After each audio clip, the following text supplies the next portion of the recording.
সম্পূর্ণার শরীরটা ভীষণ খারাপ। সম্পূর্ণার গতকাল 1.5 বছরের ভ্যাকসিন হয়েছে, যার জন্য কালকের থেকে ওর শরীর খুবই খারাপ। আর 1.5 বছরের ভ্যাকসিন কতটা যে খতরনাক সেটা আমি এখন হাড়ে হাড়ে বুঝতে পারছি। অন্যবার ভ্যাকসিন হয়, জ্বর আসে পরের দিন, মানে এরম টাইমে ঠিক হয়ে যায় সন্ধেবেলার মধ্যে। নন করো তো, নন করো।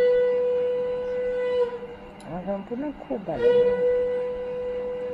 কিন্তু 1.5 বছরের ভ্যাকসিনের যে মানে আমেজটা সেটা মানে অন্যরকম। জ্বর তো ঠিক আছে, গাটা গরম রয়েছে, প্যারাসিটামল দেওয়া হয়েছে, কিন্তু পাটায় যা ব্যথা। ও আজকে 2 দিন যাবৎ হাঁটছে না, এবং হাঁটা ছেড়েও দিয়েছে এবং হাঁটতে চাইছেও না, এতটাই ওর ব্যথা পায়, উঠছেও না। তো এই বাচ্চাদের ভ্যাকসিন হলে মারা আর বাচ্চারাই সব থেকে বেশি ফিল করে যে কষ্ট কতটা আর কি। তো সম্পূর্ণ শরীরটা